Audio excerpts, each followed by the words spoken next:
You say that I want to benchmark Toyota. I said, what? What do you want to benchmark? Why don't you benchmark the style? Why don't you benchmark the management of Toyota? What have they done? And you will find Kaizen at the top of their agenda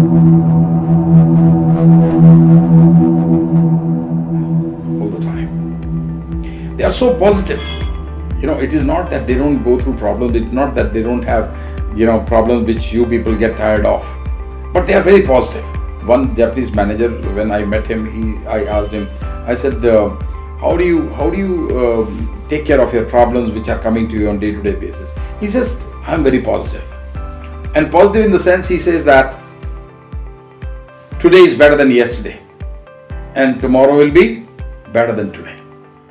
So I'm always positive, and I never crib about things. I keep doing my ritual of Kaizen. And one of the beauty of Kaizen is that it does not require investment. I keep telling managements that I am doing something for you for which there is no investment required. I'm only changing your minds. I'm triggering you. I'm trying to bring that spark within you. I'm trying to energize you so that you can think in a different way and think better, think bigger, so that results are also better. So there is nothing much of investment required, particularly in the services sector. Manufacturing sector, particularly automobile, because a lot of Japanese and Korean companies are involved here in India. So a lot of management concepts of Kaizen and all that have come in here. TPM has come, Lean has come, JIT has come, but non-automobile sector is still struggling with no knowledge about Kaizen. Our services sector has a big void where a lot can be done. Our government sector, our public sector, and I started recently a series where I'm talking to small and medium enterprises through some chambers. I'm talking to small hotels, small nursing homes. Even I'm inclined to talk to students as to how they can improve their performance by simply employing these concepts of Kaizen. Even the sports persons who want to improve, if you're a footballer, if you're a cricketer, if you are a golfer, if you're a hockey player, if you're a tennis player,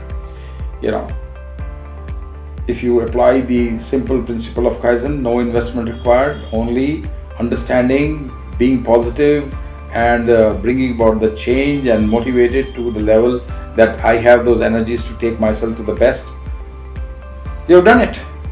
You've done it. Recently we all know that Swachhata Abhiyan was started by the government of India, and it was a great example. And in fact, 5S, which is one of the Japanese tools. So the 1S part and the 3S part, okay. If you combine these two, that is Swachhata. So in any organization, we try to introduce 1S and 3S. 3S is cleaning, okay. Seiso, the Japanese word is seiso. So we have to clean the organizations physically, right? And that means wherever you work, your Gemba must be neat and clean. At the level, we say that you must clean your mind. Okay, seisu of the mind.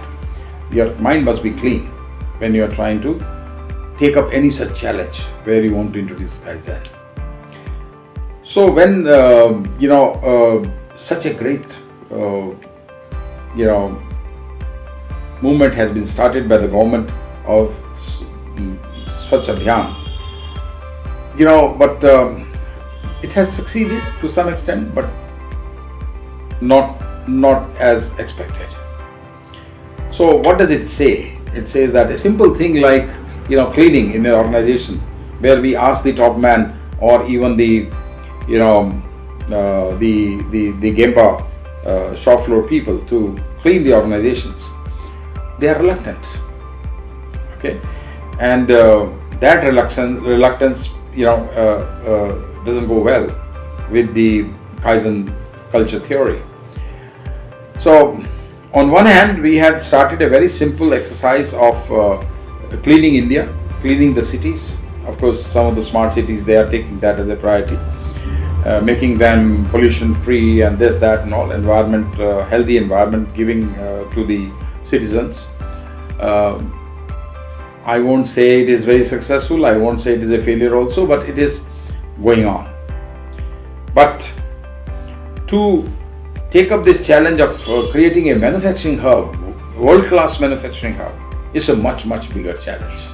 Okay, and a challenge which is depending on very simple factors. One of them is productivity. That means each and every employee of the organization, the world-class manufacturing hub, requires a very high productivity level from the people. There is also an issue about quality, that we must have very high quality standards, quality of people, quality of systems, quality of products, quality of services, quality of processes, everything. Okay, so quality is not simply of the product. It is the processes of quality which produces the quality product. So there is a lot of learning required on that front. So productivity, quality, and third is the cost consciousness. How do we bring in the lower conversion costs, lower raw material costs, lower supply chain costs? So that is all possible if you are very productive. Okay, and if you are producing rejects, if you are trying to not improve the yield and wasting raw material, and at the same time wasting time, so time and material is money, nothing else.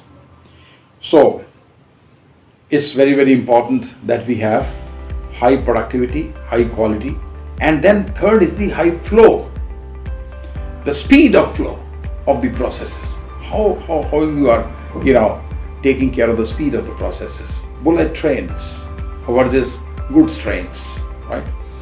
In flow, I always talk of very simple things.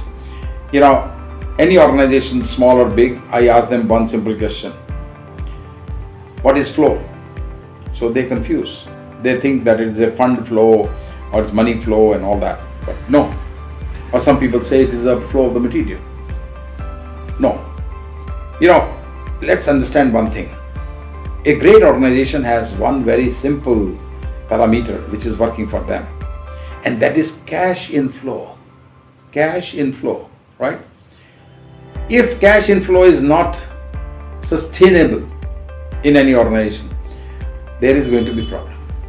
That means that organization is not performing. If you want to say that my company is performing well, then the first trigger is that the cash inflow is regular, cash inflow is fast, and cash inflow is positive. So when you are talking of the flow, you are talking of three flows. One is information flow. Okay, the information flows from the customer side, and once the information flows, that means you receive the orders and all that, and then the information flows inside that. Now we have to execute the order. So information flow takes place. That also has a lot of problems. Information doesn't flow in the right direction. Sometimes it's not flowing at the right speed, and there are confusions. Organization confusions are there. So information must flow, and then once the information flow, the material must start flowing right from supply chain into the processes, and then the final product must flow, and it must flow in the direction of the customer.